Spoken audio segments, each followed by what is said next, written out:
Hello, everyone. Welcome to Inside D2 Football. We started off with a fumble on the kickoff because I didn't add everyone back to the stream while the intro video was playing. But here we are, recovered the fumble. We'll keep right on going. So welcome into Inside D2 Football. You know us along with Whit, Coach Poe, K-Ferg, and Tony. I'm Chuck Bittner. We are not going to waste a whole lot of time on intro and a soft roll into this, guys. We just have way too much to get into, but just to lay the land a little bit. Some big impactful results from this past week that we need to talk to. Some of those. We've got some video highlights, box scores to talk through, a couple other important games we want to mention. Of course, we're going to do our picks at the end of the segment for week 10. And in between, we'll give our projections for what we think the regional rankings may look like when they come out tomorrow. That'll probably be late afternoon, early evening. It's usually around the 5 o'clock hour Eastern time. We already saw some rankings last week, but not really. We got the list of teams under consideration. Tomorrow, we'll actually see those 1 to 10 rankings. So we'll give you some thoughts on what we think that might look like. But before we can get there, we've still got a lot to recap from yesterday and even going back into Thursday. So why don't we bring up the recap of the top 25, and this is as ugly as it's been all season. Lots of red. Whole lot of red on that board. For the third week in a row, the number one team in the D2 Football Top 25 poll took a loss. How about that? Pretty unbelievable. And of course, we had the big Thursday night affair with Southern Nazarene getting a massive upset of Ouachita Baptist. We will talk about that a little bit more in just a couple of minutes. But Whit, let's start breaking down some of these results that we see here on the board. And we're going to start in the MIAA. And I don't know that this was a shocking result. We kind of talked about how impressed we were that Central Missouri had been able to kind of rally and kind of get back together a little bit, even though their season was not going the way we thought it would back in week 0. But man, what an impressive win for the Mules in the jungle. You took a close look at this. What were some of the takeaways? Yeah, Chuck, this is one of those games where we all kind of thought that this was a dangerous game for Pitt State, especially coming right off of such a big win with UCO. Now, we also thought that they were going to be able to do fairly well playing a similar style of offense. But, as we go ahead and we take a look into this, it didn't really turn out quite that way. And their Elite 100 linebacker, Jack Barkley was a late scratch. And I thought it hurt them a little bit in defending some of the quarterback runs. Now let's go ahead and pop in some of that video here, senior day at Pitt. And as we go ahead and look into this, Mr. Zach Zabrowski coming out, and you know what? They were in attack mode pretty much all game here. Pitt gets an early pick, but that was about the end of them slowing down the Mules in this one. Now, if we go ahead and we take a look, this is the only touchdown scored here by Pitt State kind of early in the contest. And this is right after this, UCM goes ahead and gets their way into a 24-point second quarter. And with that, it kind of flips the game a little bit. A Pitt State team that we've talked about, the offense sometimes can be a little bit, and when they're down 10, or I'm sorry, 14 at half, and Zabrowski's in attack mode, this could be a bad deal for teams. So, you go ahead, you see him making the throws. Zabrowski almost ran for 100 yards in this game. Pitt misses a field goal here. I got to be honest, they needed more than field goals in this one. Zabrowski, they were able to get him loose several times like this to where I think he ran for, 96 yards in this contest. And this is towards the end, and Pitt's just kind of getting chippy. And, I tell you, by the time, we went ahead and saw early fourth quarter, this game was over with. And Pitt kind of looked like they didn't want to be there at that point. And there wasn't much they could do about the Mules offense, having put up 600 yards roughly of offense, 31 first downs on Pitt State. I don't think any of us really thought that it would be like that necessarily. So it's an interesting win for Central Mo, because while we think 3 losses, probably has you out, they're still punching like they got a chance, and they're going to the end with this. And as you mentioned, Chuck, our number one goes down. in the game, a real big contest. Yeah, Pitt State is just a team that, it's felt like this for a couple of years. They're just not really built to play from behind. And, to go to the break down a couple of scores and then Central Missouri, adds to that in the second half. It just felt like, it was just too far of a hill for Pitt to climb. And the other thing, we saw a few of the highlights there, and you talked about it a little bit. Zach Zabrowski running the ball is a very underappreciated part of his game. Yeah. He is a real threat running the ball. And we saw a bit of that in this game. Yeah, and it was also kind of funny, Chuck, is after the game, Zabrowski kind of made a comment here of not dead yet. And maybe he's paying attention to some of these things, and I thought that he had himself not just a great game, but the kind of game that might, get him the Harlon Hill Award again, because he really had that kind of performance at a time where maybe there was some indecision as to who the guy really was, nationally, who was the top guy. Beating Pitt State in that fashion, the number one team like that, in a season where they're not really having their best, that kind of feels like he may have cemented that. I have a feeling. I don't think there's any doubt at this point that he is the front runner to win that award again. Yeah. All right. Well, let's continue. Our next game was the first top 10 matchup in the bowl. And, I don't remember how this fell out with the picks, but I think most of us were favoring Western Colorado in this one. All of us. Yeah. And, Well, you know why? Because we didn't know who was going to play quarterback. Yep. Excellent point, K. Ferg. Elaborate on that a little bit. Well, you had this situation where the top two quarterbacks, they kind of weren't playing very well. And, one was out for a little bit. Now you're in a situation where it was very unclear. I think it was after Black Hills, what was going to happen. They went to a bye week, and they come out with a totally different quarterback. And those other two quarterbacks, they didn't play in this game. Well, I think Roman Fuller had been getting some time, Ferg, but hadn't been kind of declared the guy. The fact that they had 2 weeks, though, I thought, to prepare after that Black Hills game, I thought that was kind of a big deal. And if we go ahead and kind of throw on some of those highlights, they got after it real early. That's Pueblo in the white. And speaking of attack mode, here we are right from the jump, and they're going right after Western. And, Western was not getting to the passer enough in this game, and Pueblo was able to go ahead and be able to throw the ball down the field on them. And you can see here, our guy Drew Nash here for Western was under duress all day. And, nice kind of cross-buck there, and then you go ahead and hit the tight end there. That's a nice play. And, Western's going ahead and throwing punches, but Reggie Ratzlaff, a guy that we've said before, goes ahead and catches his first of 3 scores right here in this one.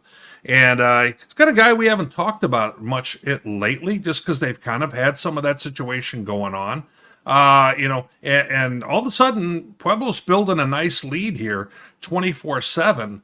And it felt like this is, a pretty big deal. But then we've got a Hail Mary at halftime that Western gets. So they get to within 10 at the break. You're going to go ahead and see, look at this run here. We got Russell goes ahead, kind of running out of steam there at the end. They score again. Ratzlaff one-on-one, just going up and bodying and going ahead here again, and just bodying his guy and going ahead and getting the score. And that's kind of how they did Western in this one. They were up what felt like at arm's length, anywhere between 10, 14, 21 points in this game. And Pueblo, this is the team that we thought they probably were much earlier in the year. For sure. And so I think we're all kind of running into this situation where we don't know who teams are week to week because of what's happening here. And, you have a bad performance and we go, okay, is that who you are now?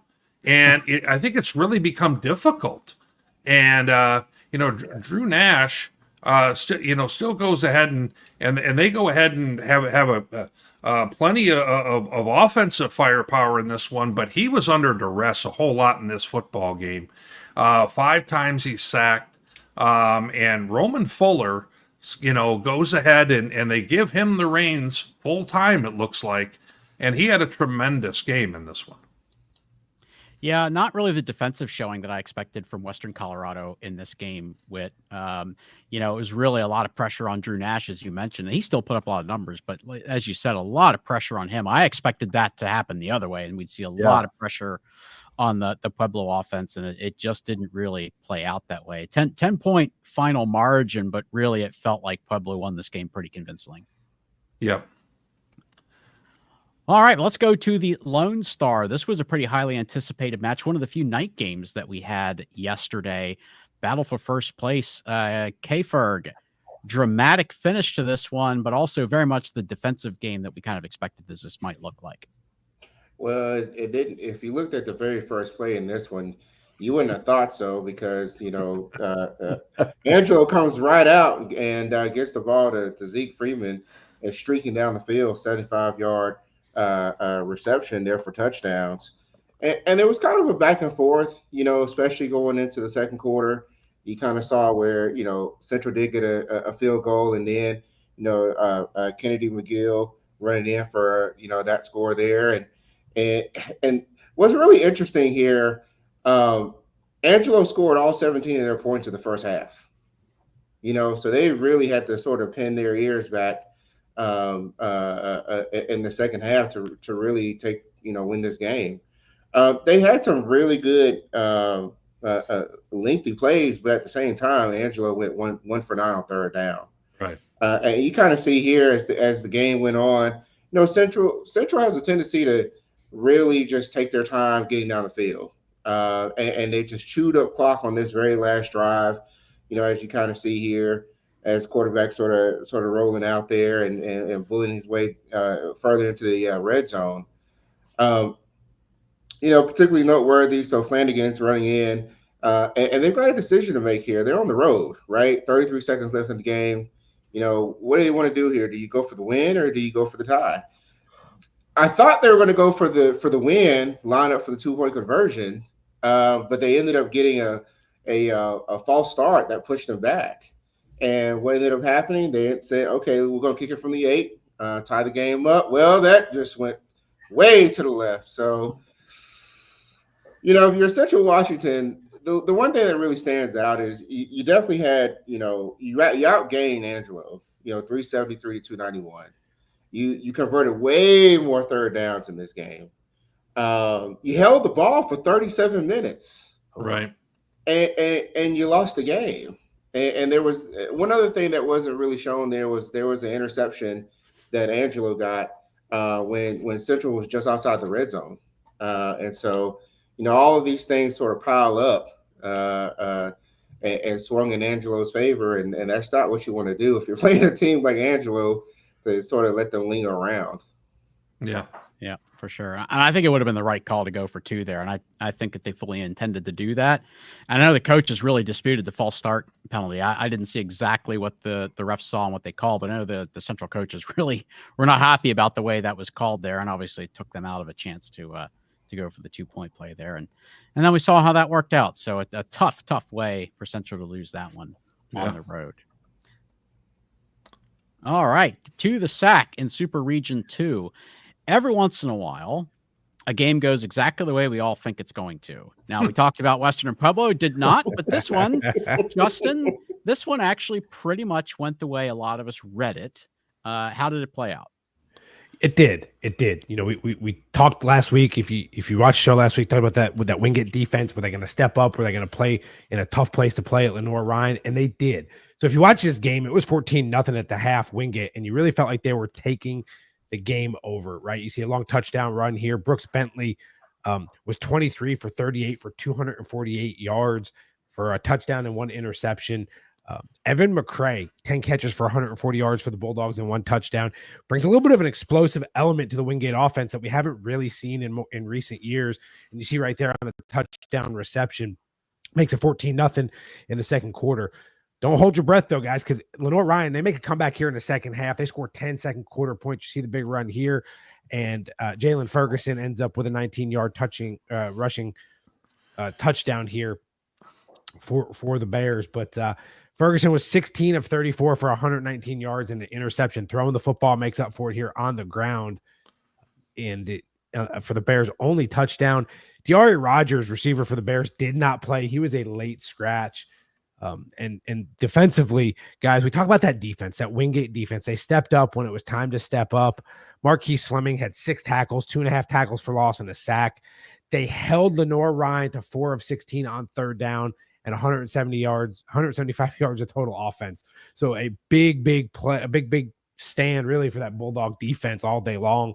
Jalen Willis, 14 tackles for the Bears, and Ben Watson added 8 there. But overall, Wingate came in there defensively. They held Lenoir-Rhyne in check. Jalen Ferguson had a hard time passing the football. I mean, they really couldn't do what they typically do, and it showed. Of note, what I think was really important, it was 220 yards of offense for Wingate to just 13 for Lenoir-Rhyne at the half. It was all Wingate early. Lenoir-Rhyne figured some things out at the half, able to come back.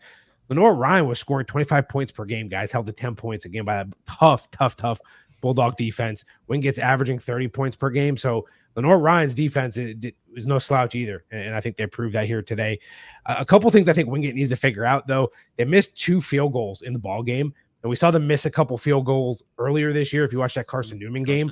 So as we start talking about the playoffs, and we're going to talk about that here in a little bit, you've got to win the special teams battle if you want to make a deep run in the postseason. So they've got to figure some things out in the kicking game there. But overall, a big win for Wingate on the road and really building that momentum here late season going into the SAC championship game here in a couple weeks. All right. 3rd straight win in that series for Wingate over Lenoir-Rhyne. So that's a real feather in their cap, and another great win for Coach Jordan in his first season. I think we should see the Bulldogs in the top 25 this coming week. No doubt. Of course, I think they'll be well positioned in the SR2 regional rankings, which, of course, for them will be much more important as well. So, all right, we will move on. Whit, back to the MIAA. Man, all I can say here is Missouri Western had them. If we look at that box score, that's 17 points in the 4th quarter. That was 17 unanswered. Looked like they had them, and then Central Oklahoma comes storming back. Tell us about the finish of this one. Yeah, the highlights of this one get a little bit wild as the game kind of continues here. But we're right out of the chute here. UCO is off and going early, and you got Jet Huff doing his thing, and it looks like they're just going to run away in this one. Well, Mo West had other things in mind. They got a lot of fight in them. Now, once again, here goes Jet, and he gets loose here for the score, and we're at 20-7. They go into a rain delay, a weather delay, and come out of it with Mo West looking a little bit more inspired of the two teams. And all of a sudden they turn the tables, and then a pick 6 happens here of Jet Hurl. And as he was going on, his game was kind of And watch this quarterback trying to get here for the first down, and oof. And he was a runner on that. So they flagged it and then picked it up. So no flag there. And then we go ahead and we see a punt. We're thinking, okay, UCO's going to have the ball deep in their own end. Well, Kobe Stevens has brought one back to the house already this year, and he's doing it again.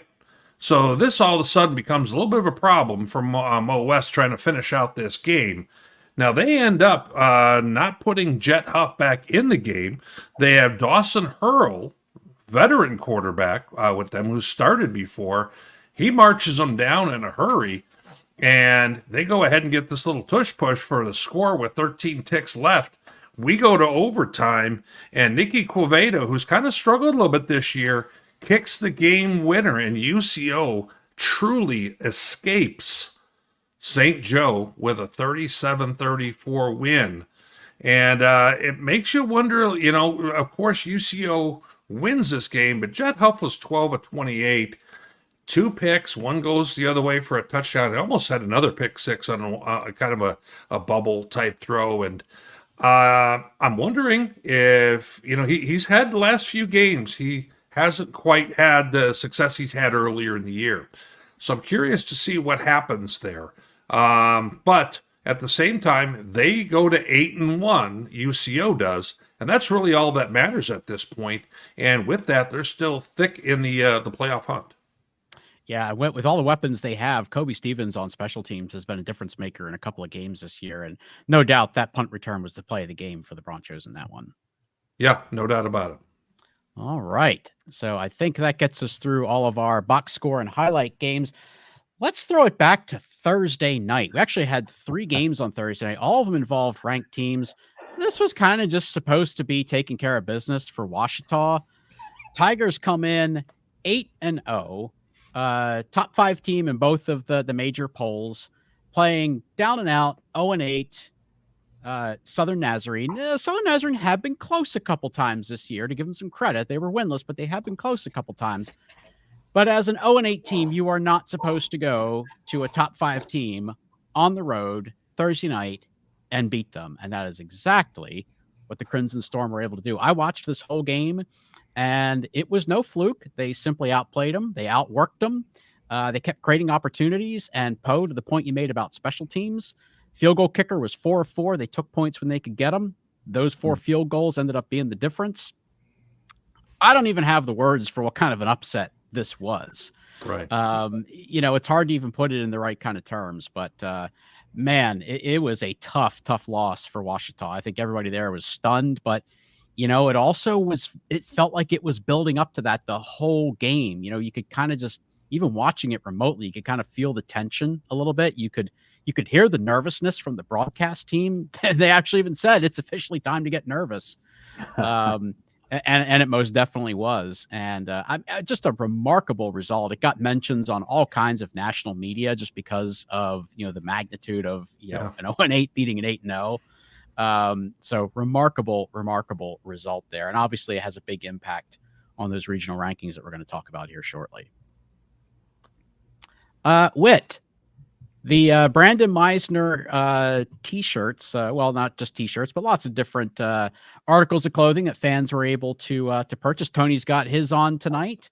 Tell us who's wearing the Brandon Meisner T-shirt, and tell us why that shirt is responsible for why Coach Floor is holding the trophy there. Well, yeah, I mean, Charlie Floor, former coach at Northwest Missouri State, was good friends with Brandon when he was down there. And now he is out in Rapid City, South Dakota, coaching at South Dakota Mines.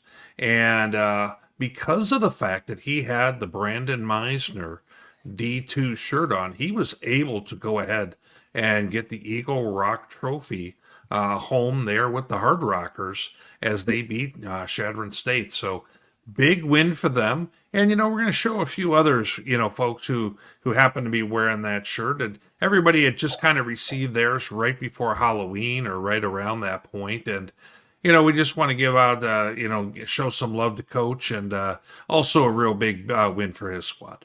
Sure was. And Coach Floor mentioned Brandon at the RMAC Media Day, which, he made a specific point to do that. And it certainly meant a lot to us and to Brandon's family. So happy to see that, and happy to see him smiling there with the trophy. Big win for his team. Absolutely. Tony, in the GLIAC, we had this as a pick'em game last week. I think we were a little bit split on this. Big win for Saginaw here. Yeah, and as you might have suspected, this one was a little bit of a defensive struggle. Neither team moved the ball particularly effectively. Davenport in particular, I think only ended up with like 172 yards of total offense, and they actually made a quarterback change mid-game. And so it just was one of those things where they were having a harder time moving the ball all day, and Saginaw's defense has been able to do that to most folks most of the year. But I think a lot of us did fall on the Saginaw Valley side of the pick, and that ended up being the right way to go. Mason McKenzie had not a great day throwing the ball, but he and Terrence Brown both had nice days on the ground, and Michael Jamerson did as well. And this game was 17-0 at the break. So I mean, for as much as the final score looks like it was a halfway close game, Saginaw actually controlled this pretty much for the most part. So a good win for the Cardinals, and it sets up a pretty big one this weekend in Big Rapids when they take on Ferris. Absolutely. No doubt. And then I had the good fortune to be on the call for Grand Valley State Sports Network and Flow Sports here this past Saturday, and the Lakers got back into the win column after taking it on the chin against Ferris a week ago. But the good folks at the Grand Valley Sports Network and Bill Cuppy, who's the executive producer of those broadcasts, and my broadcast partner Brian Fongers did us a solid and let us actually put this picture of myself and Eric Thompson, who's a longtime D2Football.com donor and is a retired businessman, but for Grins, he's the equipment manager for Grand Valley State these days. And, we got a chance to talk about what the shirt drive was about and how Witt had put it together and how it was supporting Brandon and for what reason. And so I just want to, say thanks to those folks for letting us give Brandon some love during the broadcast and talk about how much he's meant to D2 football and how much he's meant to all of us. It was really great. So, all right, and the shoes will stay with Grand Valley. The wooden shoe trophy, yes, the ugliest and coolest trophy, and perhaps all of Division II. Actual working laces on that trophy. It's awesome. It is really cool. I got to see that last year. It's very cool. You've got some roundup here for us. What do you got? You bet. Game Emporia State, they'd been getting by in some of their toughest games by winning by less than a score. Waterlogged game, much in the Kansas City area. And I thought it hurt Emporia's ability to throw since they're a very pass-happy squad. And Fort Hays has really been coming on lately. And I was pretty okay with that outcome, considering the fact that I took Fort Hays in our pick'em. I was out on that hill, but then we got Minnesota State Mankato ends Northern State's 5-game winning streak, and Mankato keeps their own playoff hopes alive up in Aberdeen, South Dakota. And then Colorado Mesa's a team that we haven't talked about a lot this year. They've kind of got a similar MO to Angelo State, where a lot of the games they're a lower scoring, they're a defensive based football team, and they keep on winning games, and they're now in the thick of things in the conversation and the SR4 playoff hunt. So it's a good win over a Black Hills team who is probably dead smack in the middle of that conference. And these are those kind of games that Colorado Mesa has to win to go ahead and have themselves with hopes at the playoffs. Yep, for sure. All right, Poe. Emory and Henry had just recently cracked the top 25, but Mars Hill, we expected to be a tough opponent for them. How'd this one go? Yeah, we did, and Mars Hill was able to get a lead. We've seen them get a lead a couple times this year and not be able to finish out the game late in the second half. They were able to do that this week against Emory and Henry. Emory and Henry just never seemed like they can get their footing. They were able to get down within a score and just never able to get it back. Mars Hill was able to bounce that lead back out to 2 scores. So big win. We talk all the time how tough of a place it is to play at Muir Stadium in Mars Hill, and Emory and Henry found that out, unfortunately, the hard way. But a good win for Mars Hill. And of note, Tristan Rankin, a guy who's been around what seems like forever, set the career interception mark with 16 for Mars Hill. So congratulations to Tristan. He's been a guy that we have talked a lot about at Division II football. So congratulations to Tristan and Mars Hill this weekend for a big win. Yeah, multi-time Elite 100 player, Tristan Rankin at Mars Hill. All right, K-Ferg. What happened with Johnson C. Smith? I mean, right? I can see taking a loss, but man, 27-0. What happened? I think we all are asking that question right now, but I'll tell you one thing. Johnson C. Smith hadn't beaten Fayetteville State since 2015. And Fayetteville State made sure that wasn't going to happen again after the way that they allowed a streak against Shaw to break the last week. So, in this game, it's just one of those kind of slipping away, and it felt like a smaller version of Southern Nazarene and Wichita, because Fayetteville State's got a losing record right now, and they just sort of chipped away, kept going. I don't know what happened with the game plan with Johnson C. Smith. It just seemed like they were very content trying to open up the passing game and overemphasize that to me. And Darius Ocean, just really quickly, he had only thrown one interception until last week against Winston State, threw a pick six in that game. Also, he threw two interceptions yesterday, including a pick six that sealed the game for Fayetteville State. So certainly a lot riding on that one, especially given that now their entry into the CIAA championship game is no longer guaranteed. It would have been if they had won against Fayetteville State. Now they've got to beat rival Livingstone just to get into the championship game. On the other hand, you got the SIAC and you've got Tuskegee, who was trying to insert themselves into the championship game conversation in that conference. But Clark Atlanta put that to rest. And the game was, I think, was a little bit more decisive than what the score indicates. And now you've got this scenario where basically it's who's going to face Miles in the SIAC championship game. So there's a lot to figure out. There's a lot of scenarios kind of floating out there. It's probably going to be, it's either if Fort Valley doesn't win against Albany next weekend, then it gets really crazy really quickly. All right. So there's only 1 week left in the regular season for both of those conferences, but still a lot at stake and a lot to be decided for the championship game participants there. So definitely make sure we are paying attention this coming Saturday. Back to the Lone Star. Whit, this was again one of our few Saturday night games and some rain down there in Wichita Falls, Texas, but Western Oregon gets a hard-earned win. Yeah, Western Oregon gets up 14, what was it, 14-0 right away. And it kind of looks like they're going to go ahead and cruise in this one. In a game where we think that if they're going to be a playoff type team, we kind of think they should.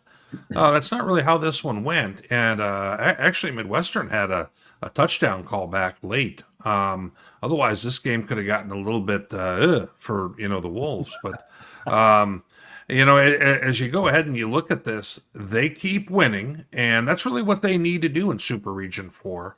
Now they still have some tougher games left on their schedule, but they're in the hunt and have a chance, to win the Lone Star yet. But they've just kind of played a schedule that's been, a little bit lighter at the front and more difficult at the back. And it's not a team that we have been talking about in the last few years, but they're definitely very much in the mix. Yep, for sure. All right. So again, conference races starting to wind down. Some of them starting to take shape. Still a lot to be decided. But in the PSAC, we already have our championship game matchup set at least a week early. California actually wrapped up the West Division a week ago, and they were idle this past week. And Kutztown secured the East Division. They won at Millersville, so they win that division with a game to spare as well. So both teams still have a divisional opponent this coming Saturday, but they will meet in California, Pennsylvania, on the 16th to decide the PSAC championship game. So congrats to both of those teams for locking in their spots. And Charleston, of course, a team we've had ranked in the top 25 since the preseason, already locked up at least a share of the Mountain East Conference Championship. They can win that outright this coming weekend. So congrats to the Golden Eagles. And moving on, just a couple other games to kind of recap, some things to spotlight. Glenville State, a team we probably haven't talked about all year or probably in a long time on this show. Just wanted to give a shout out to the Pioneers. Third straight win for them. They had a really tough start to the season, 2 lopsided losses to teams that we thought they'd match up with. Things really didn't look so good. They evened the record, but then lost a couple. I think they were 2-4 a couple weeks ago. Now standing at 5-4 and have a really good chance for a winning season. So nice rebound for the Pioneers. And Fort Lewis, we got to celebrate them a couple weeks ago when they snapped the longest losing streak in college football. That was against an NAIA team this past weekend. Last night, actually, they won at Adams State, got their first conference win since 2019. That was nice. 38 RMAC games ago. So things are trending upward in Durango. Congrats to the Skyhawks for a huge win for them. Whit, this just makes me happy, but tell us what we're looking at here. Absolutely. And we got kind of wind of this late last week that our guy, our founder, Brandon Meisner, who had a stroke back in May, was going to get a chance to, get on out and get to another football game and go watch essentially what's his nephew here. And Noah Eblin playing down the Kansas City area, and they had their first playoff game. They won like 61-6 or something, pretty one-sided. But Brandon was able to attend, and just it's awesome that he gets a chance to, get a little bit of that good energy. He's spent a lot of time, trying to go through rehabilitation and things of that sort. And that makes us all happy getting a chance to see that. For sure. Brandon looks really good. Whit, obviously he's lost a lot of weight, as you might expect, but he looks really good. I'm thinking Brandon might be getting himself back into competitive eating shape. Do you think maybe he is ready for another trip to Bosses for the Boss Hog? Is that what this is building up to?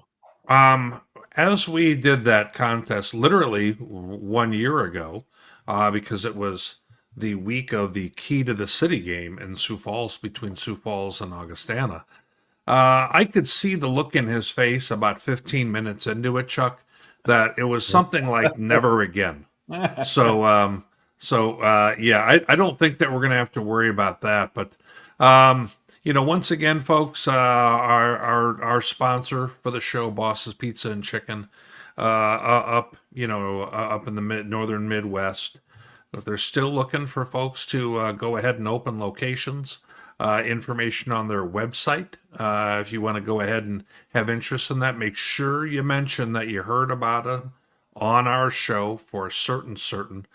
And, something that we happen to catch on the socials, Chuck, we got Pizza Ranch, who's also a big Midwestern, pizza place, firing shots at our sponsor, Chuck. I tell you, I'm not sure what to think of this, but so I think I'm going to have to order more Bosses as a result of that to try and I might not be heading over to Pizza Ranch, which we do have a few locations here in Sioux Falls. I thought I'd point that out. All right. Well, some friendly competition there. So talking a lot of mess. Yeah, I don't even know how friendly that was, but yes. Yeah. All right.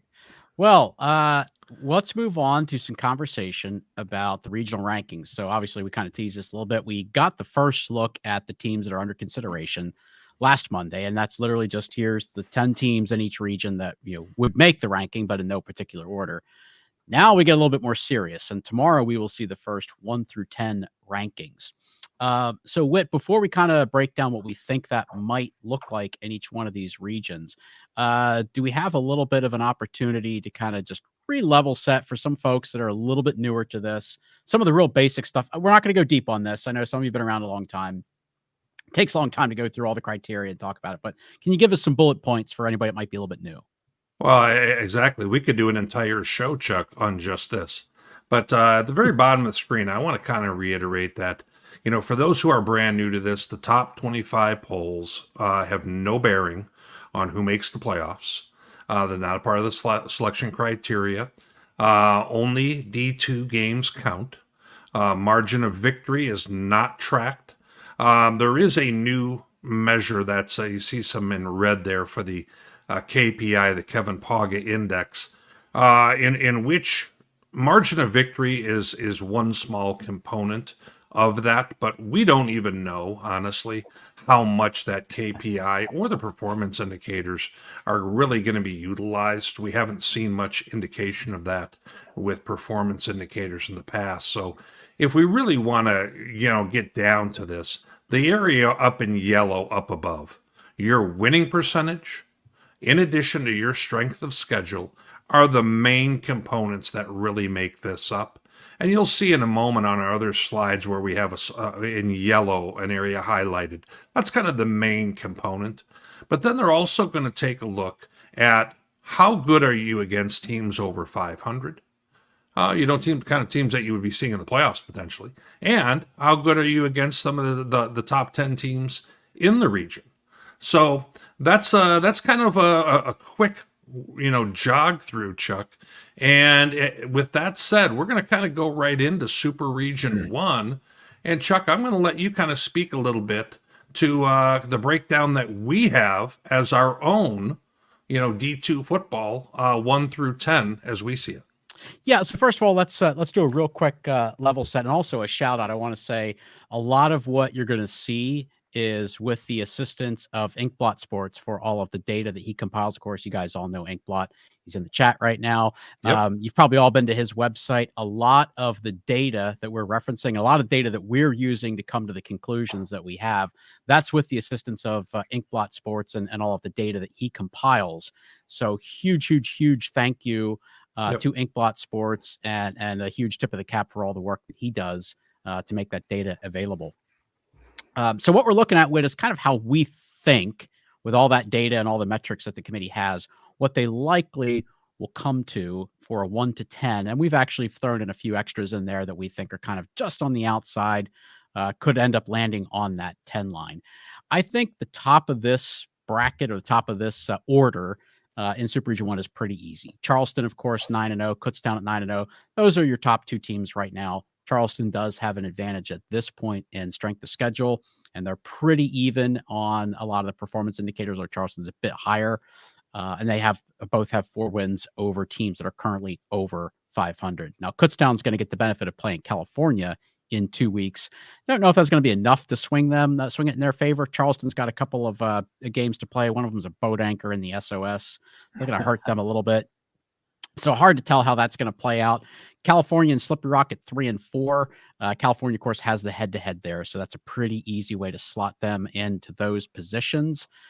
Now, when you get down to 5 and 6, this is where it gets a little bit more complicated. On record, East Stroudsburg might look like the team that belongs in 5, but perhaps Findlay right behind them.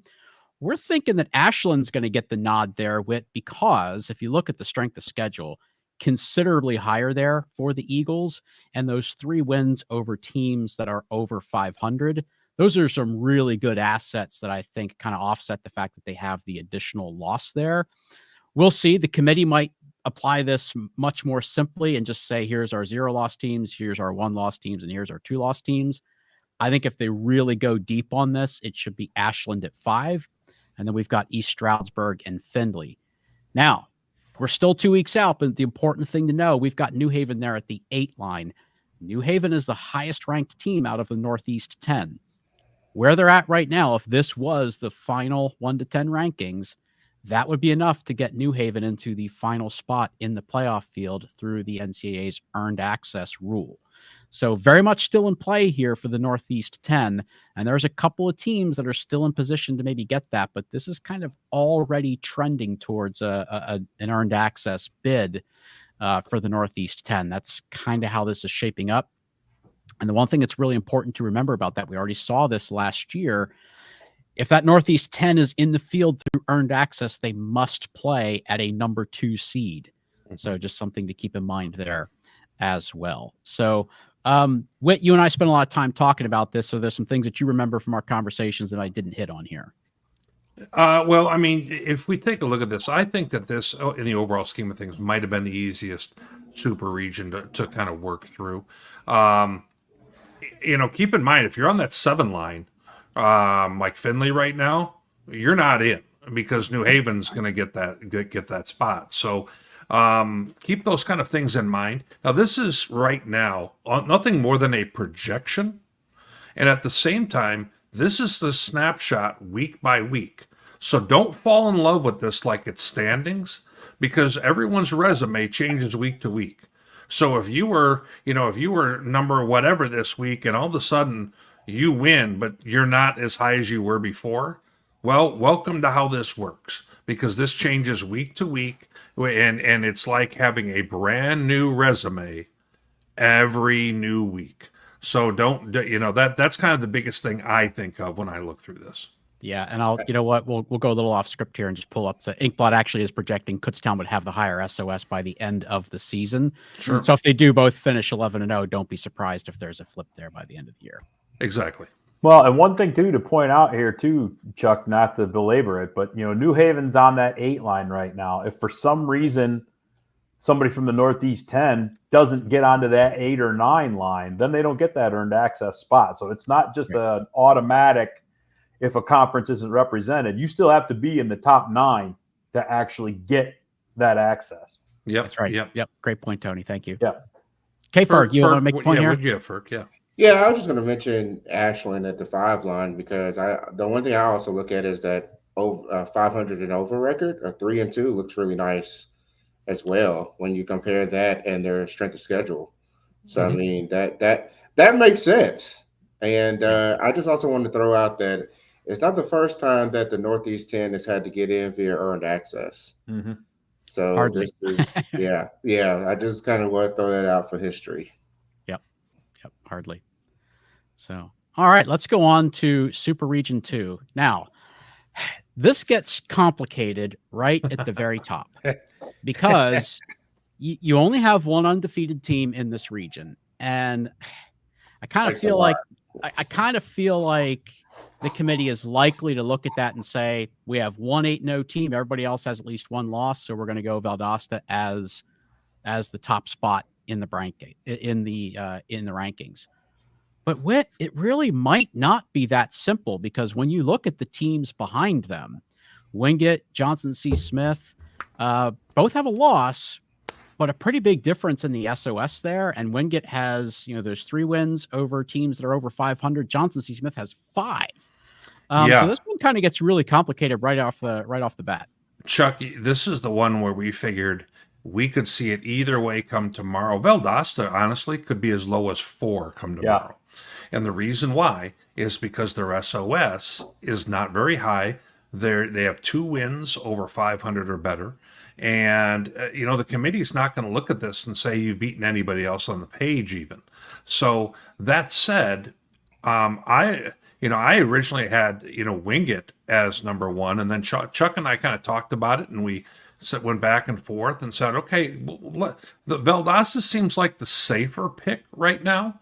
But you could certainly make a case that Wingate would be the number 1. So I think we're Chuck and I are curious to see in this case here, which way are they going to apply criteria and how are they going to land on?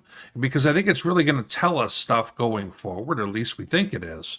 Because if you take it like a Johnson C. Smith and you look at the fact that they're 5-0 against 500 or better, and they have a good strength of schedule, and you got West Al who's got a good strength of schedule and 4-1, you could make a case that all those 2, 3, and 4 right there maybe should be ahead of Valdosta if you're valuing who, the who you've played, maybe even more than the undefeated piece. So I think this is one that I'm really interested to see what that looks like tomorrow.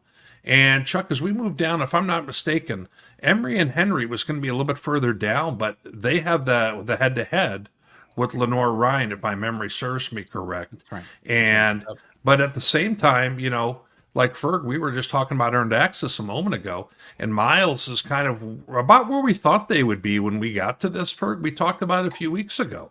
They're right at that spot where they could end up being the one to steal the 7. Yeah. No, I agree with that. I mean, now the one thing for Miles from here on out is that they're going to have the benefit of playing above 500 teams. Tuskegee's above 500, and then the SIAC championship game. So there's that. Yep. When I look at Valdosta's schedule, who they have remaining, it's 2 teams that are on this list right now. Right. West Florida and Delta State. So, I mean, that'll get sorted out really, really quickly. Yes. As to whether they belong there or not, but they will get some SOS bumps there as well. Right. So it's a really interesting super region to sort of analyze, but there's just like last year, there's just so much to sort out in super region 2 because it just seems to be really top heavy towards the end of the season, really in all the conferences. Yeah. Well, and I think the other thing is you look at this, and this is probably we can look at every bracket or every ranking and find this, but it depends what that committee is evaluating and what they're looking at, right? Because if you look at strength of schedule, if that's how you separate your 1-loss teams, but you have a 1-loss Carson Newman team that beat Wingate, right? Like, so are you going to put that team as head to head over a Wingate, or are you going to keep Wingate? I mean, like, there's so many different ways that this, like you just said, Ferg, there's so many ways at a top heavy regional ranking like this where they could go with it. And so do you value the head to head, or are you evaluating the strength of schedule? just so many different avenues to evaluate here. Yeah. Yeah, and this region in particular, it's felt like we've been marching towards this since about week 5. It just looked like it's going to be really crowded with a bunch of either undefeateds or one-loss teams, and that's right where we're at. And of course, still a lot to be decided here too. And one other thing I'll mention, because we've talked about, that the record against your teams that are over 500, and we've seen that be worth a lot. Just remember that can change week to week, because if some of those opponents, drop to 500 or below, those numbers do change week to week. Sure. Well, and I think from like when you start looking at these rankings, and we've seen it now in 1 and 2, and I'm sure we'll see it here later, that the earned access piece, man, that makes you really uneasy if you're that 6, 7, 8 number right there, and you're on the borderline of getting in, because you've got to handle your business, but it may be out of your control too, right, guys? Like you have to. So that throws a whole other element into this whole thing. Yep, absolutely.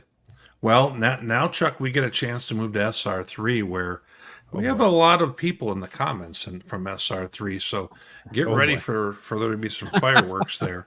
But Chuck, I'll let you kind of walk us through that. I think we all feel pretty good about 1 and 2 and how that's likely to shake out based on the records there. There's a head-to-head result to decide who goes where just among those teams, because obviously Grand Valley has higher SOS and more wins against teams over 500. But we have a head-to-head result that we can apply there as we look at those teams together. After that, guys, I think that group from 3 to probably 7 is really tight. And you could see something completely different from what we're projecting here. Really difficult to look at how a team like Ouachita is going to be discussed in here. Yeah. Because, the loss over Southern Nazarene, of course, is so shocking. That's not necessarily something that's part of the documented criteria, so we don't really know how that's going to be talked about. But we do know that the win over Harding is worth a whole lot, because that was a win over a team that's over 500. That's a win over a team that's in the regional rankings. So that win over Harding is still worth a whole lot and might be, a little bit more of a factor than the team that they lost to.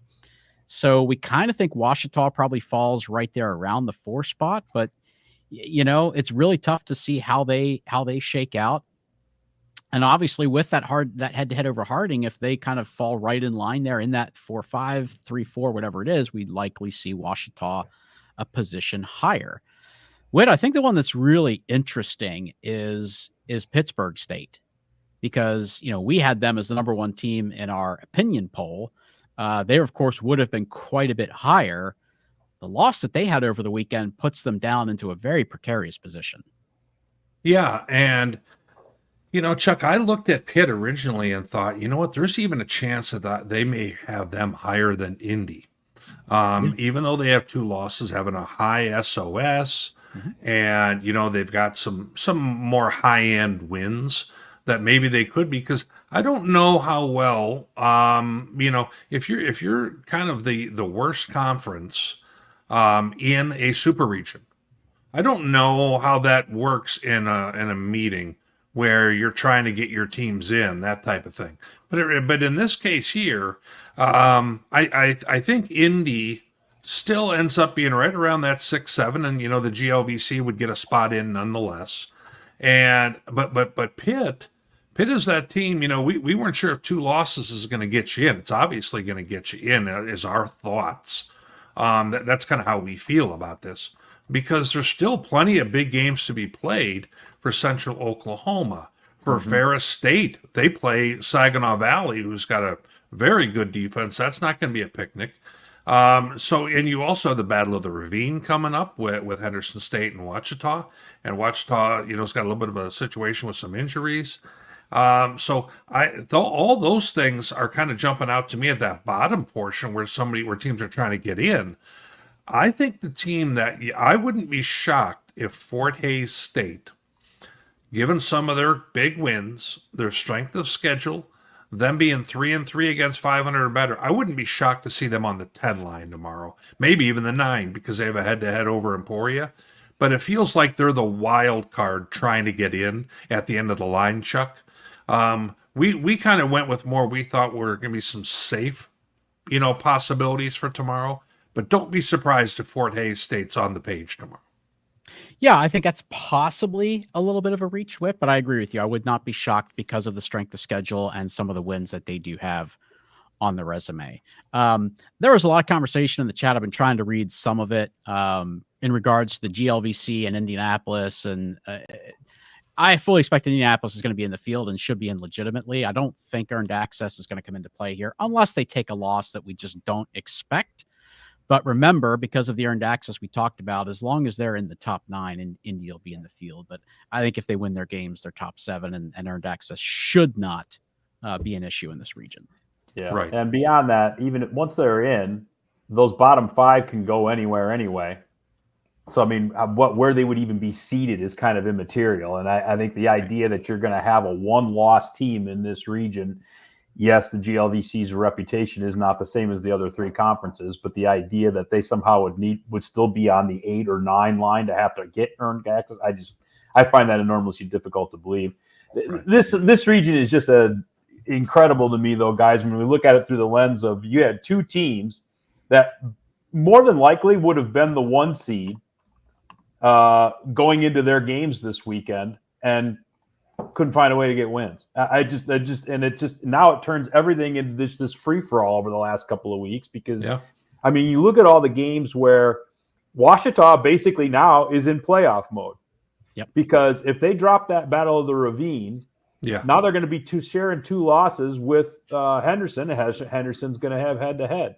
Yep. Oh, If Ferris drops that game to Saginaw Valley, Saginaw Valley would likely finish with 2 wins. And then Ferris has got the problem of being a 2-loss team, and there are 2 other 2-loss teams on this list that would have had to head over them. I mean, it's just this is just bananas, man. I'm here for it, but it's just wild how teams had a lot of control over their own destiny coming into this weekend, and they basically just said, let's make it more fun.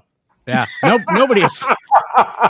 No, I think the whole point of what you just said is nobody is safe in this region. Right. Nobody is safe here. So very, very competitive as we expected it to be in this region. So NSR4, Whit, I actually thought for me when I ran through this, I mean, you said this about SR1, I actually thought this was the easiest one for me to arrive at what I thought was a pretty reasonable top 10.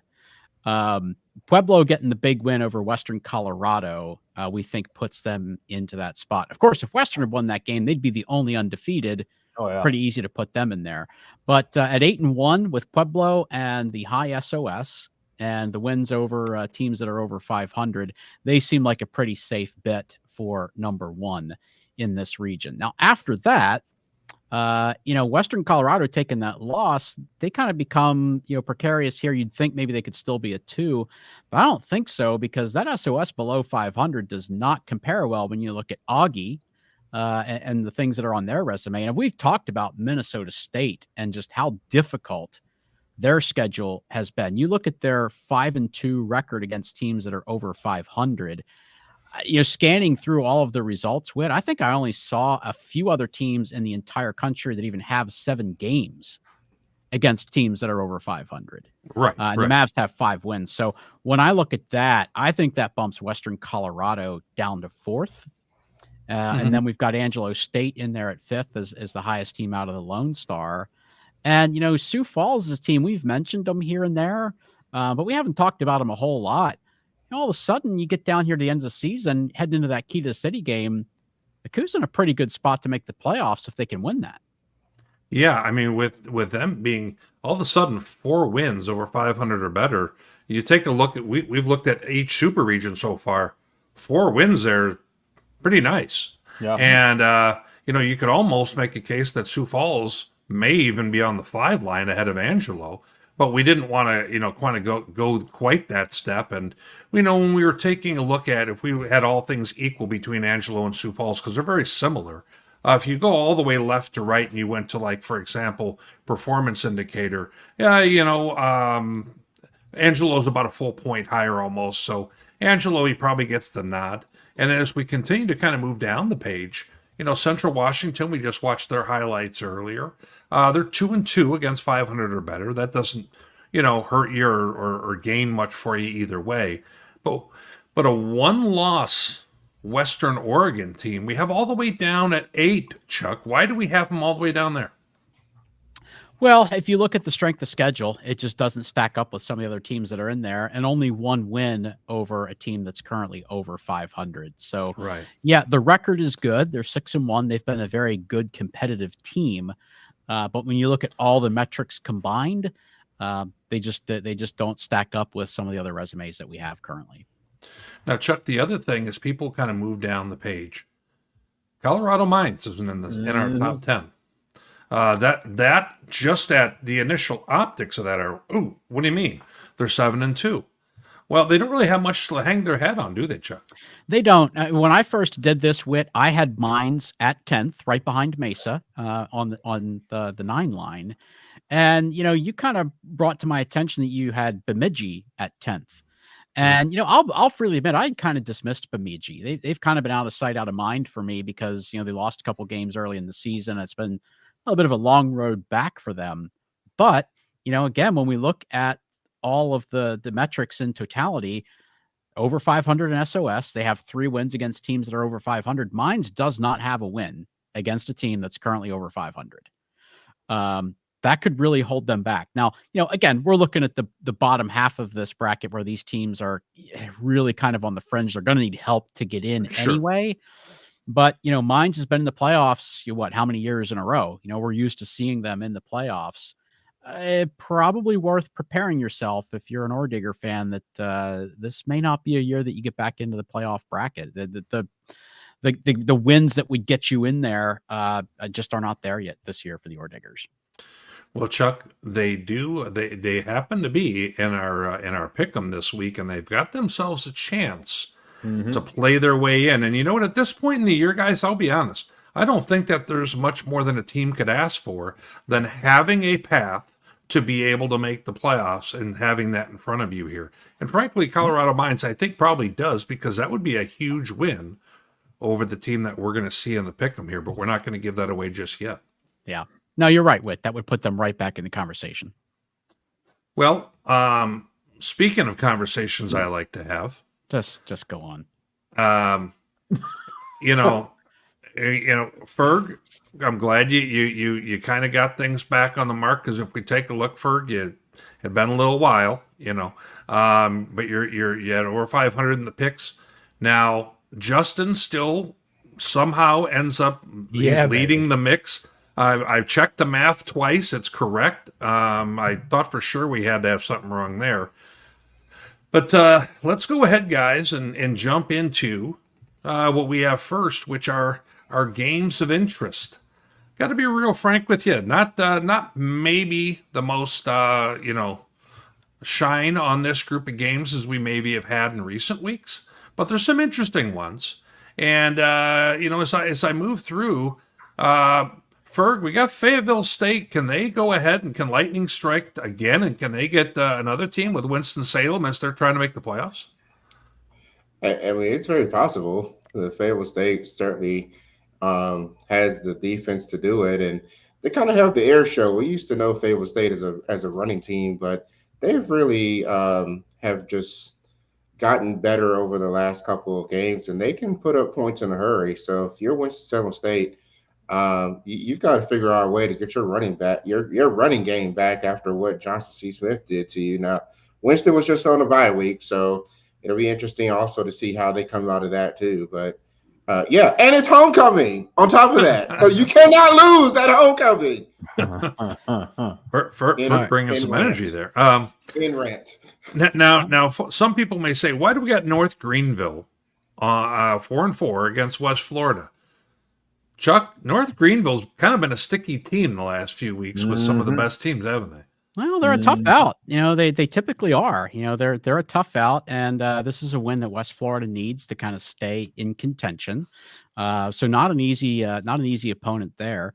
That Upper Iowa McKendree game, 5-4 against 5-4. Well, what's the significance there? Those are two teams that are really kind of fighting it out for second place in the GLVC. I think they're both 5-2 in the league. 5-2 or 4-2. I apologize. I don't have that committed to memory. But anyway, it's a battle for second place. This is a really big game for both of those teams. That's kind of why we have it thrown in there. New Haven, probably the best hope for the Northeast 10. So, that's worth keeping an eye on. Shepherd and East Stroudsburg. We've talked about ESU. They need some wins to help strengthen their resume.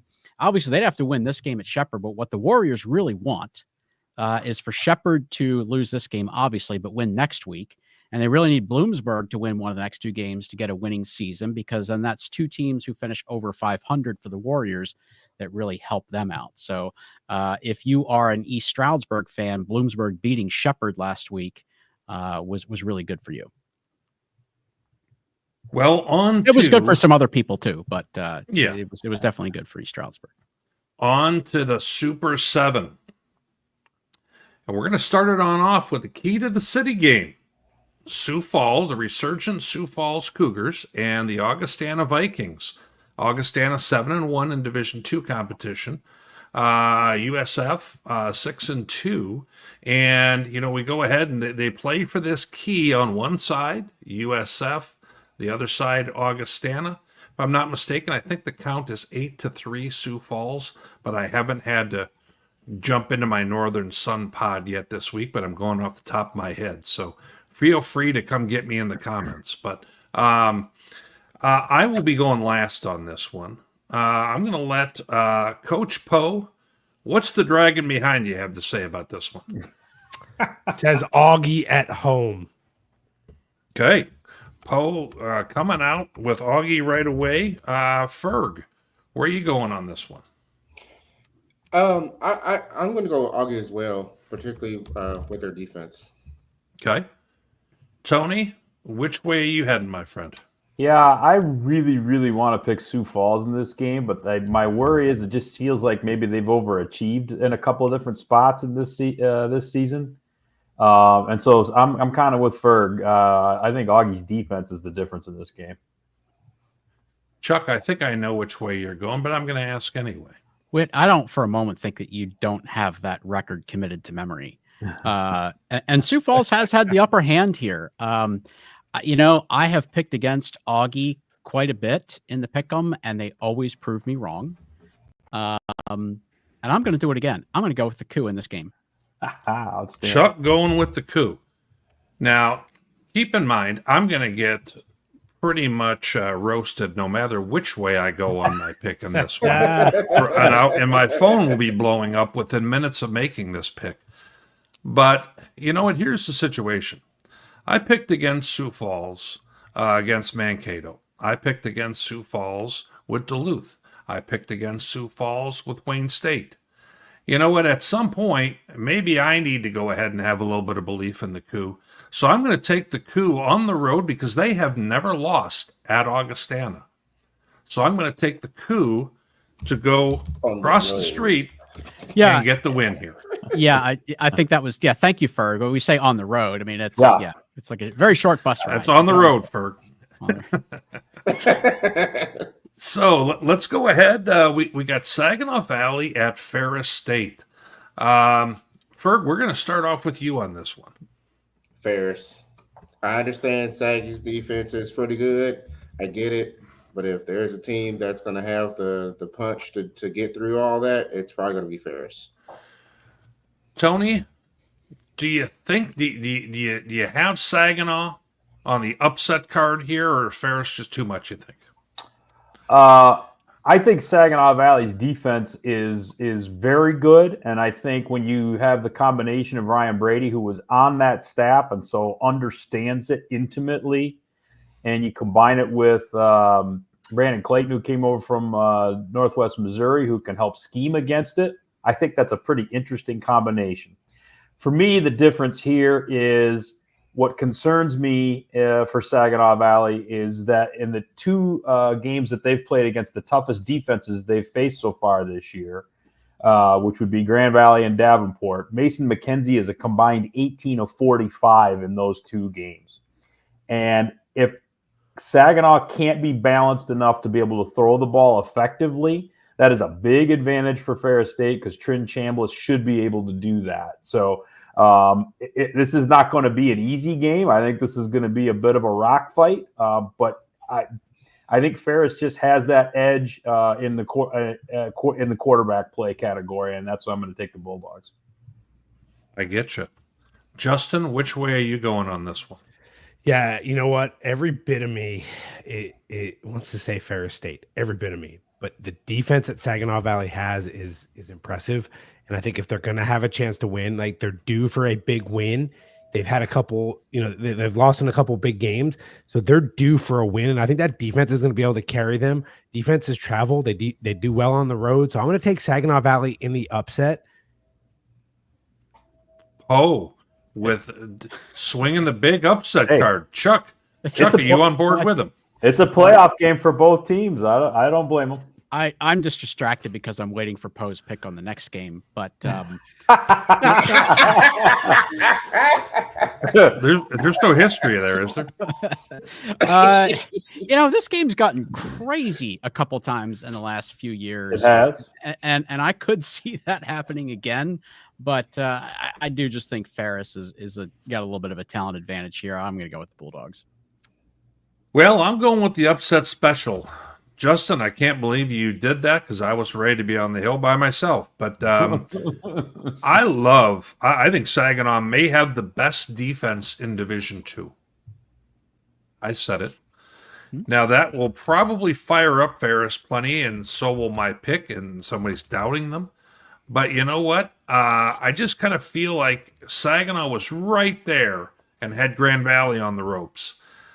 I feel like they can be right there again. I'm going to go ahead and take them in this one. I'm two upset specials in a row, Chuck. I'm off and running. Chuck, what do you got? Virginia Union against Virginia State. Well, the Panthers kind of coming off a tough game where they squeaked by Bluefield over the weekend. Anything could happen here. It's a rivalry game. It's a big deal for both. Anything could happen here, and they're both good teams. I just think Virginia Union has a little bit more of a recent track record in games like this. I think that they're kind of built for it. I think that their coaching staff will have the game plan for this. You put a lot of faith in Jada Byers. They play very good defense there. Going to be a tough one, but I'm going to go with the Panthers. Chuck, I liked everything you said about that. I'm agreeing with you. I'm going with Virginia Union. Now, Coach Poe, I'm sure that this pick will get no attention on social media. Ferg, it's going to be okay. Poe, would you like to give a shout out at all? It's going to come down baby, come on! It's going to come down to a field goal, Poe. Yes. Good luck. Maybe. If you're over 50% for the game, you may have a chance. I don't know what you want me to tell you. No, you know what? I think that the offense for Virginia Union does go through Jada Byers, and I think when he's having a good game, that it really propels them. I think they I don't want to say they got exposed against Bluefield State, but I think Bluefield State kind of showed some deficiencies that Virginia Union has. You look at Virginia State; they're at home. Yeah, the 3-loss team. This win would make their season. It would really kind of, I'm not going to say it puts them back in the playoff contention, but it kind of elevates, it's a win that you want to have as you start looking at the end of the season. So this is probably, to me, one of the tougher games to pick in this one. But I think, I still really don't. Anyway, I'm going to take Virginia Union in this one because I think Jada Byers and what he does with the football is extremely, extremely impressive. Agreed. Tony, which way are you going, buddy? I'm going to be an island boy here. Give me Virginia State. Okay. Now, Ferg, you haven't let the answers out yet. What do you got? Well, this game has extra meaning, as Virginia State, Virginia Union games seem to have lately. It is for a spot in the CIAA championship game. And so that just makes this game even more of a big deal.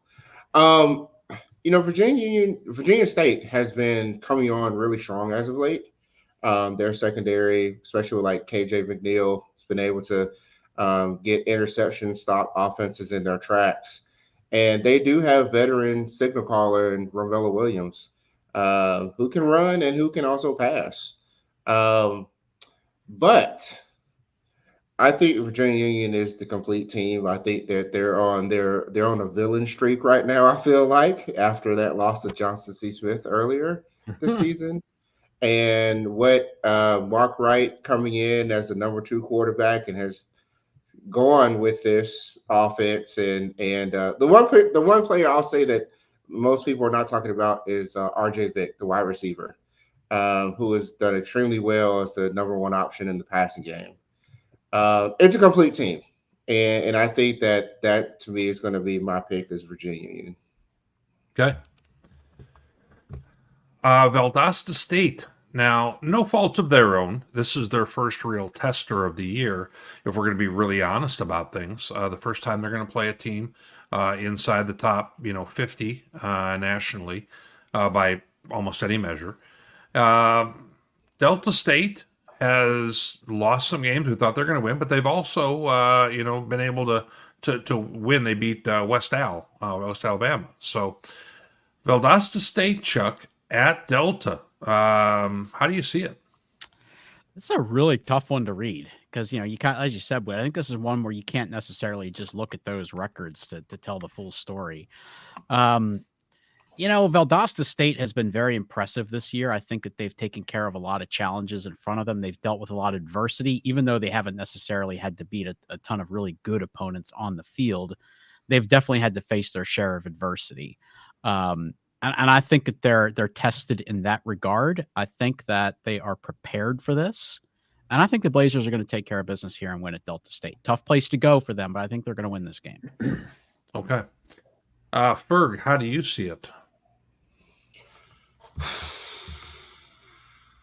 The one thing about Delta that really scares me, if you're a Valdosta State fan, is that they still can make some things happen on offense. Mm-hmm.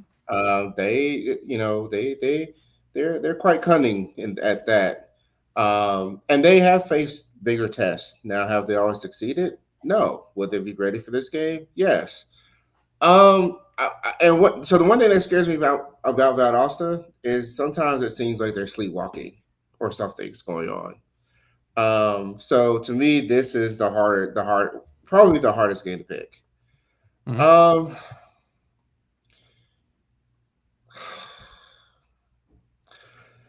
I'm going to go with Delta in this game. I could feel that coming on, Ferg, with the uneasiness that you had about that. Yeah. I don't know. Something just doesn't sit right with me, and I tend to be wrong in these things, and I kind of hope I am, but I think Delta might set Valdosta back in this one. Tony, which way are you going? I'm actually with Ferg on this one. I think when you look at Delta, their 3 losses have all come on the road. They've actually played really strong at home. And with that extra week to prepare that they had for this one, I'm feeling it. I think the Statesmen defend their home field and they get the win in this one. Well, and you can make a case that this is maybe the last real big game of the year for Delta, because right now they're on the outside looking in for the playoffs. Yeah. So I mean, it's kind of a hey, this is our Super Bowl right here and now. Coach Poe, you know more about these teams than we do. How do you see it? Well, yeah, boys. I'll tell you what. I don't think you're that far off, K. Ferg and Tony. I really don't. I think this game is intriguing. So if you popped in and you watched a little bit of that Valdosta State game last week against Chowan, it was 7-0 Valdosta almost at halftime. Right. And I almost had to look at it twice. Like, is this thing right? Is the score bug right? That scares me a little bit. But enough about that. Like, look at Delta State, guys. You know what? They're 5-3 this year. And Colt Kirk has been up and down, coming off a bye week. You're giving them a bye week. You're giving Coach Cooley and that crew a bye week there before this game. They're going to be ready. They're going to be ready to play at home. I think that when you give them that opportunity to play at home, they lost at North Greenville 2 weeks ago. I don't see them losing again back-to-back weeks. I think it's going to be just an absolute dogfight of a game. But I think Delta State at home, guys. I'm not sold. I think Delta State can give Valdosta a lot of fits, and I'm Delta State in this one is I think has is primed. Is primed for the upset, if you want to call it that, or I don't even know if you call it an upset, but I'm going to take Delta State in this one. And I'll tell you what, Cole Kirk's going to have a big game. If they win, it has to be because Cole Kirk has a big game. Well, I would agree on that part for sure. I think Valdosta is loving all this talk right here. I think that they probably just figured out all 5 people would take Valdosta. And the fact that we're going to have 3 people taking Delta, because I'm taking Valdosta, because I think Valdosta's defense is a little bit better than they were a year ago. But we won't really know, though. I mean, this is their prove-it game right now defensively, because they've got some good defensive numbers this year, but it hasn't been against the teams that we talk about it near the top on a regular basis. I'm going to take Valdosta here, but our panel 3-2 for Delta there. Very interesting. Yeah, now thanks to that, I'm going to fail all the rest of my courses for the rest of the season. Yes. You made a personal decision there, Ferg. I mean, that's on you, buddy. Let's move Central Missouri going to Emporia. I think a fascinating game, a really hard one to pick. And for those who are tuning in going, why are they not, if we take teams with 3 losses in these games, guys, we're really looking at teams, maybe they're not going to end up making the playoffs, but we're looking for some of the most competitive, hardest, biggest games of the week. Ferg, how do you see this here with the Mules and the Hornets? What's the weather forecast? I think that tells us a lot. Yeah. Man, this is going to be a really interesting, high-scoring affair, I feel like, with these 2 aired-out offenses. I'm going to go with Central Missouri. I think on the road, I still think that they have a lot to prove. I'm going to go with Central on the road. That might be going against the grain, but that's what I'm going to do. Chuck, what do you think? Does Emporia have a rebound game here, or does Central stay hot? They absolutely can. I mean, it's a tough one to read because both of these teams at times have really surprised us in positive ways and negative ways. So I don't really know what to expect here, Whit. I've been very impressed with, I've said this several times, I've been very impressed with the way Central Missouri has stayed the course and they never gave up on their season. And they're playing like they're going to go into the playoffs. Now, I don't think they can make it with 3 losses, but they're playing as if they're still going to be a playoff team. And I'm very impressed with that. And I think that the Mules will get this win on the road. Fair enough. Coach Poe, how are you going on this one? I typically would take Emporia in this one, but I'm going to tell you what. Zombrowski made me a believer. You got to have some cojones to go on Facebook or on Twitter and say, not done yet. So you better live up to it this week. So I'm going to take you on the road at Emporia. So give me Central Missouri. Coach Poe was not a believer in Zombrowski heading into the week, apparently. Well, he's showing a little fight. They're showing a little bit of fight, and it takes a little bit of guts to put that out on social media. So I'll buy into the hype. I'll give it to him.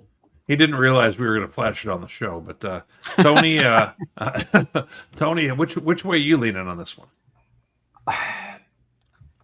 Guys, in games like this, I guess I want who's going to be more consistent at quarterback. And let's face it, even when they've had their struggles, Zach Zombrowski still gets his. And there have been games where, Gunnar Gundy is just seemed a little, off. And I mean, this past Saturday is no better an example of that. So I think both defenses are kind of going to be asked to do a lot that they may not be able to do. But I just, again, that consistency from the quarterback spot is what I'm looking at. And so I'm going to take the Mules as well. You know what? I have a hard time right now with what I saw going against them. It feels like they're on a little bit of a run here. Yeah. So I'm taking them as well. Angelo State at Western Oregon. First team to 20 wins. But Chuck, which way you lean on this one? Do you like the Rams to stay hot, or long road trip? What do you think? Yeah, I think it's probably more like a 17-13 kind of a game, Whit. But Angelo's won 7 in a row, and I think they're going to keep it going, and I think they're actually going to finish undefeated in Lone Star this year. Fair enough. Tony, how do you see this one? Yeah, I don't like the distance on this one. I just think that's a tough ask for any team, but I still think Angelo's, had the better momentum of these two teams of late. They've been more convincing against the fellow opponents within the Lone Star. And as much as it's a long trip, and I'm maybe a little bit worried about some letdown after facing a tough Central Washington team last week, I still think Angelo's the better team going into this one. Ferg, how do you see this one, buddy? If you have anybody going in fantasy league, Ferg, then I don't know you that well, because these aren't exactly the type of teams that are scoring a ton. But yeah, I do not. I was just thinking every time I pick against Angelo, it burns me. But I'm so tempted to pick Western Oregon in this game. I mean, I'm so don't let us stop you. I mean, feel free. Well, I don't know. You don't want to go stand on that hill by yourself? I think I'm going to actually. Okay, good. I was glad we were going into it. You did it with Valdosta. Now you do it here too. As Justin said, these are personal choices that I'm deciding. Okay, so yes. But I will at least say this: Westerns, they had a letdown in conference play, yes, but they've also, just like Angelo, shown the ability. They're almost mirror images of each other, and so I think it comes down to mistakes. And I just feel like this one just might go Western's way. Okay. Justin, how are you going on this one, buddy? You said it's 7 in a row for Angelo State. Is that what you said, Chuck? Yeah. Is that what you said? Is that seven? It's 7 in a row? 7 in a row. Make it 8. Make it 8 with Angelo State. I think Angelo State's defense is very legit. I think they do enough with the quarterback run game. And they've got some athletes on the outside, and I think they can hit a play or two. This seems like this should be the game where Angelo asserts themselves a little bit more than winning some of these low-scoring contests. So I got Angelo here on the road. Colorado Mines, for their playoff lives, at Pueblo. Ferg, are the Ore Diggers going to make sure that they stay in this playoff run that they've had for the last few years? Ferg says no chance. Okay. No. After what we just saw, no, not even. And this one I do have some fancy implications because, we're about to roll into this championship game. We're about to take Kyle down. It's over for you, wherever you are. I'm coming for you because you shouldn't have won. You shouldn't have won in the regular season. So I'm coming for you now. And the way that Retzlaff played, yes, start him. Let's go right now. Pueblo, yes. Ferg pounding the table so hard his camera shook. Tony, which way are you going on this one? I'm really struggling with this one, guys. I've thought about this one for a good chunk of the afternoon, only for the fact that for as much as I don't know that Mines is what we have expected from them the last couple of years, at least we kind of know what they are. With Pueblo, I don't know what they are. Sure. I've seen really, really impressive performances from them, and I've seen some duds. Now, if Ferg is right and, Roman Fuller's the guy and they've got that all settled out, what they did to a really good Western Colorado defense last week, man, it's kind of hard to pick against them. So I'm going to say that they've sorted those things out. The week off did them some good. They're ready to rock, and they're going to defend the home field. I'm going to take Pueblo. But again, I think Mines is probably at least the more predictable of the two, but I don't know if I would predict anything that great out of them either. So I'll take Pueblo. Justin, it seems like a great spot for you to take Mines. It does. It seems like it's a really great spot, but it's not going to happen, Whit. Good try. Okay. You're not going to talk me into it, buddy. No, look, when I look at Mines, guys, I think Tony, you hit the nail on the head, right? They're predictable, but there's just something off. It's not the Mines teams that we have seen the last couple of years, and I get it, and I understand why, but it is just not.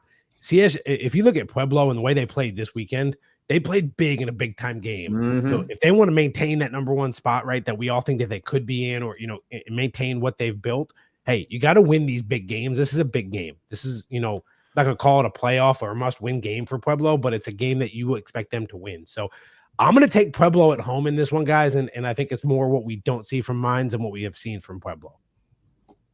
Fair enough. Chuck, Mines is there for the taking. Yeah, no, I kind of really agree with Tony's angle of why there's still reasons to be skeptical of Pueblo. But what really stands out to me is thinking back to Western Colorado at Mines and the success that the Mountaineers had getting after the quarterback when they played at Golden. And then thinking about how well Pueblo was able to do that to Western. Mines has had trouble protecting the quarterback a little bit this year. We've seen that, and just seeing how successful Pueblo was this past weekend against Western, I think they will be able to replicate that against this Mines team as well. So, Mines absolutely can do it. We know that they're built for these kind of games, but I just think the Thunderwolves are going to have the defense there to do it. I'm extremely uneasy about our entire group going against Mines in a game like this.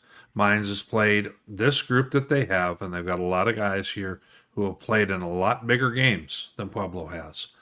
I want to pull the trigger on Mines, but I can't. I really liked what I saw out of Pueblo this last week. They looked like they were really a team on the attack.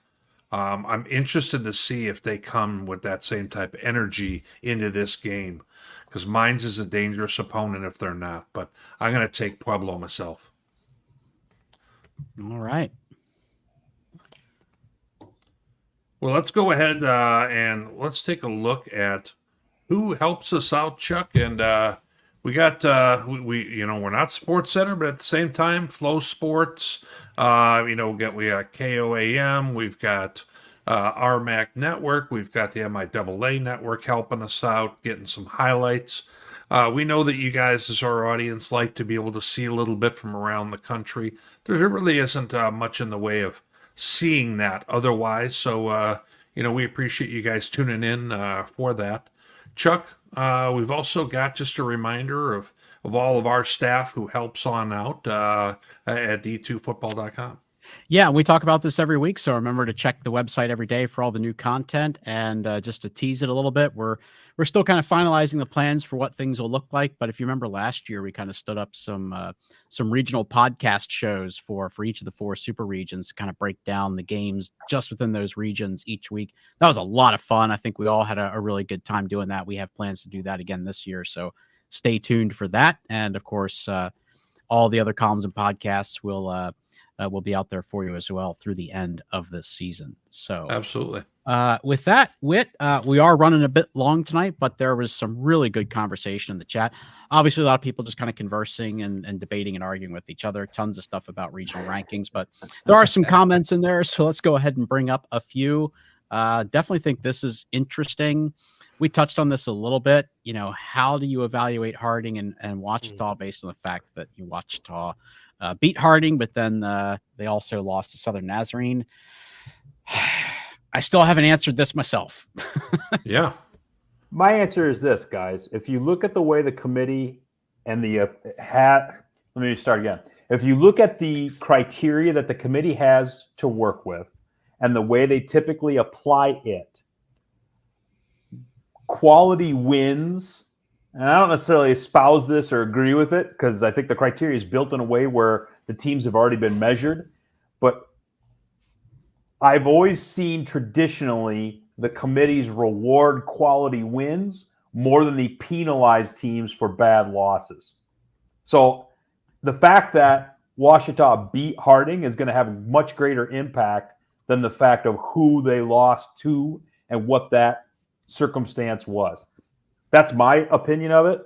But it's a great question from Andrew, because I think that gets talked about a lot. I think that's one of the things that everybody tries to put the Division II playoffs and how it gets selected, and they try to look at it through the lens of how the NCAA tournament gets, the basketball tournament gets picked, and it's not like that.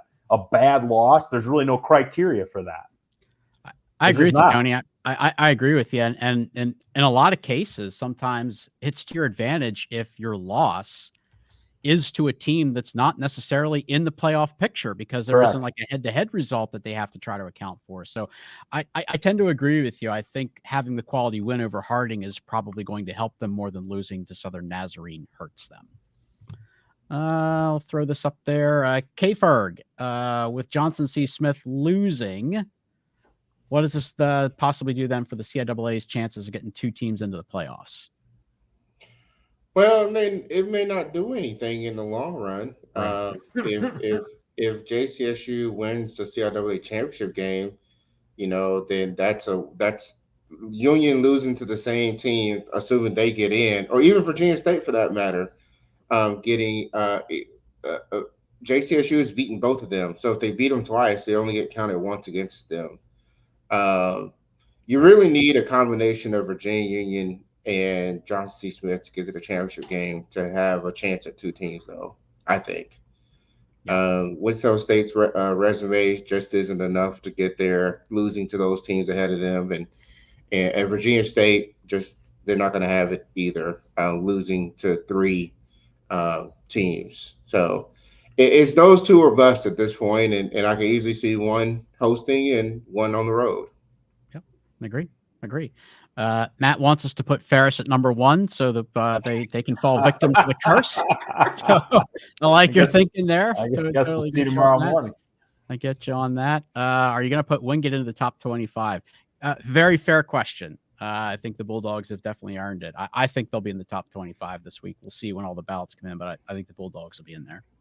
Chuck, what's an interesting point is when a team wasn't in the top 25 maybe at the beginning of the year, or I don't think they were, and then they make it in, and then they lose right away, they kind of bounce out, and there's almost like an earn back in process type thing that happens inadvertently. Yeah. And I think we're at that point without any doubt now where they should clearly be in. I could maybe even make a case that they should be in high teens as opposed to just in, but we'll see what happens with that. But yeah, once again though, guys, this top 25 thing doesn't mean a whole heck of a lot now that we're at the regional rankings. This is it for entertainment purposes for the schools. So I wouldn't get you too worked up one way or the other about where you're at in that, because that doesn't matter. The thing that matters is what comes out on Monday afternoon from the NCAA. Correct. Yep. Agree. Let's see. Tommy, thanks for checking in on this. Yep, you're right. They have 6-3 West Virginia State, but they also have winless West Virginia Wesleyan. So that's going to hurt in the opposite direction. And I think that's probably why you saw Inkblot saying by the time we get to the end of the year, Kutztown's probably going to have the higher SOS. So got to account for that that game coming up as well. While we're talking about Charleston, front runner for the Harlon Hill is Charleston running back Siobhan Wright. Not a bad take at all, Jack. I think it's down to 2 people right now. It's Zach Zabrowski and Siobhan Wright. And Siobhan Wright is putting up the kind of numbers that you need to have as a running back. I think we've all kind of talked about, you got to be right around 200 yards per game, high 20s and touchdowns, and he's there. So no doubt. Yeah, you're right, Jack. He's definitely in the running. That's my running back. So we now have an East Coast version here of James. Did we talk about Kutztown yet? Bobby, very active in the chat tonight. We actually did mention Kutztown because they won the PSAC East. Look, we'll be talking about Kutztown a lot in the playoffs. I think that they're built for a deep run in Super Region 1. So, not a team we're talking about every week because the PSAC East hasn't been very good this year, but we will definitely be talking about Kutztown. Sometimes we roast our friend James for some of the comments, but I think he's got a good argument here. Witt said Saginaw's got the best defense in D2. There's some other good ones out there. We know who James would be backing. Yes. So I don't know. Bold statement you made there, Witt. We definitely believe in Saginaw's defense, but bold one that you made there. University of New Haven Chargers rolling along. Not really. They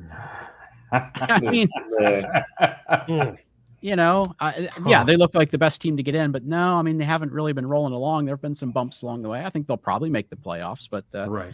There have been some bumps along the way. I think that's what I had starred. Whit, was there anything in the comments that you wanted to bring up?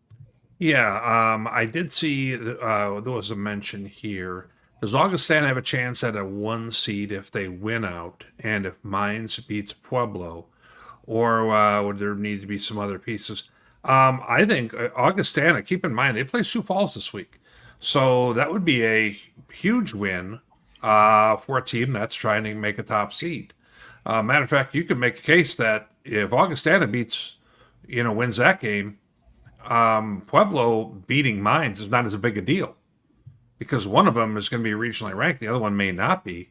Augustana might have a shot at the top spot with Pueblo winning. So kind of keep that in mind. But it's certainly if Mines beats Pueblo, I think Augustana is a clear-cut number one.